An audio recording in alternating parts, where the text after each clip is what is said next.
Keeping up with our motto, let learning be a joy and teaching a pleasure. Here we are with a remote teaching and learning process to bridge the gap. Happy learning, students. Welcome students of Thakur Vidya Mandir High School and Junior College. Students, we are again with Chapter 8 Electrostatics Part 2. In Part 1 we have studied about the electric field and electrical charges, but in Part 2 we will be studying about the electrostatic potential. When a charge moves from a point A to point B, the strength which is determined is said to be the potential of that particular charge. We have studied about the potential energy in part 1. Let us move on to the second concept of potential energy, which is called as zero potential. Students, just go through this hierarchy where 0 point is taken arbitrarily. The 0 point is set and every potential measured with respect to that reference only.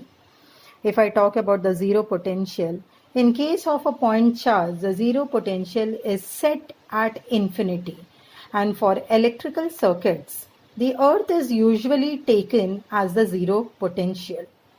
If I have to go for a particular point in an electrical field that you could see in the third point over here, the potential applied at a point A can be determined by using the formula or finding out the amount of work done.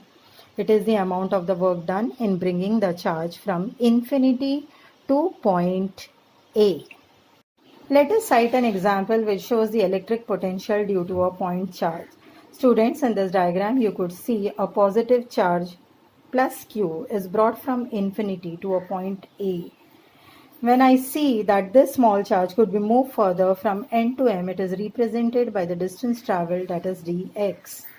If I actually see that the point charge plus q is moved from O till m, it is represented by a distance x. And when we talk about the distance which is travelled from O to A, it is represented by r. Therefore, the total electric field intensity which is acting on the charge plus q is given by a capital letter E. Let us understand the nature of the graph that is being obtained when the work is done on bringing the charge from infinity to a point A. This graph is evident which shows an inverse relation, that is a variation of electric field and electric potential.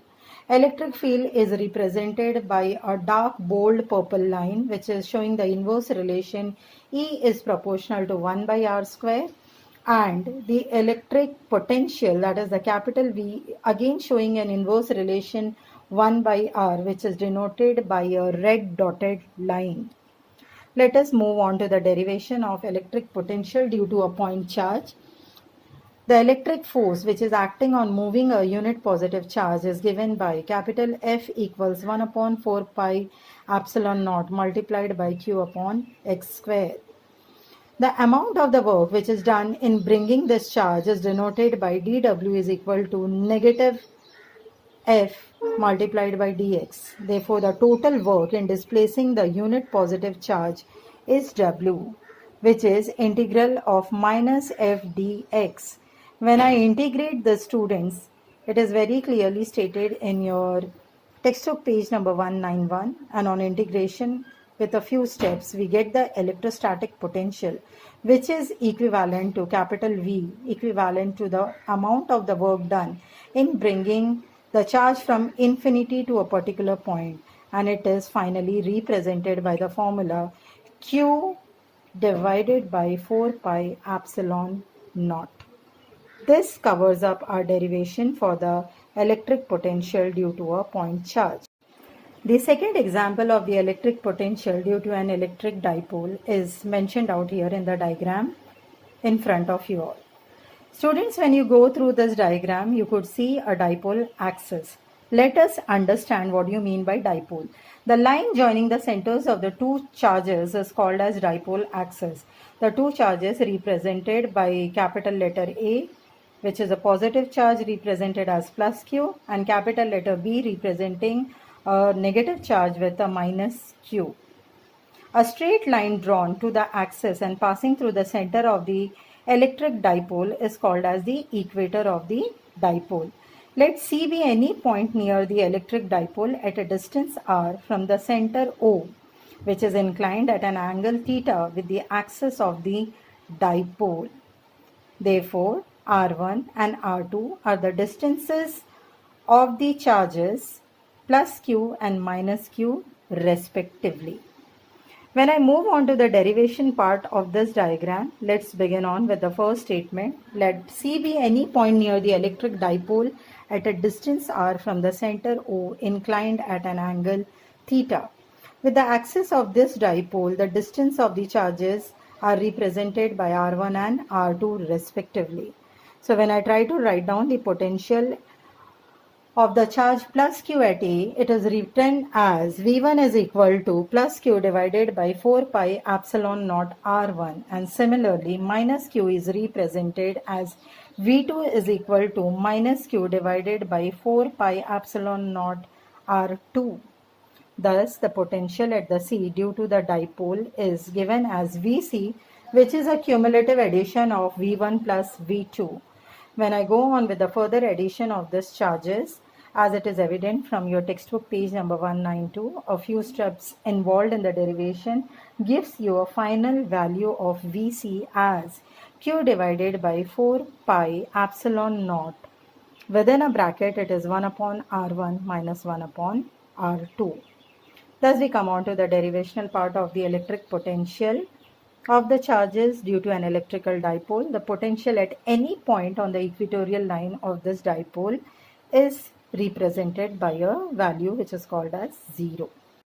The third example of the electrostatic potential due to the system of the charges is shown in the diagram over here. You could see the point charges as Q1, Q2, Q3 and Qn as spread in the system. Now consider this system to be respectively at the distances of R1, R2 and Rn from the point P. The potential V1 at P1 due to the charge, the potential V2 at P2 and the potential Vn at Pn could be represented as follows. Let's move on to the derivation of the system of charges. Consider a system of the charges as represented by Q1, Q2 and Qn at the distances R1 and R2, where your V1 is represented by V1 equals 1 upon 4 pi epsilon naught multiplied by Q1 upon R2. Let us go on to the potentials V2, V3 and Vn at P. Therefore, when I move on by the principle of the superposition, the algebraic sum of the potentials is given by V is equal to V1 plus V2 so on, and the final V which we obtained would be nothing but the summation. So it is given by the formula V is equal to 1 upon 4 pi epsilon naught summation of Qi upon Ri. Thus we come on to the final derivation of the electrostatic potential due to a system on charges. The last topic for today is equipotential surfaces. Students, go through this diagram where you could see a circle and all the charges moving in the different directions. The equipotential surfaces can be drawn at any region in which there is an electrical field. Therefore, by definition, the potential difference between the 2 points P and Q is the work done per unit positive charge displaced from a point P and Q. Actually, when we see that no work is required to move a test charge along an equipotential surfaces, and the potential is equal to each other. The three features of the equipotential surfaces are as follows. The first one, E1 is always normal to the equipotential surface. The electrostatic field must be normal to the equipotential surface at every point, and the equipotential surfaces gives us a visual picture of both direction and the electric field in a region of spaces. There are different equipotential surfaces diagrams given on page number 195. Students, please go through these diagrams. With this, we come on to the end of the topic. Let's go through the assignment questions given below. The first question is explain zero potential. Secondly, derive the relation showing the electric potential due to a point charge, the electric potential due to the system of point charges. And please go through the pages which I have mentioned in the PPT. Draw a neat label diagram showing the equipotential surfaces for a dipole.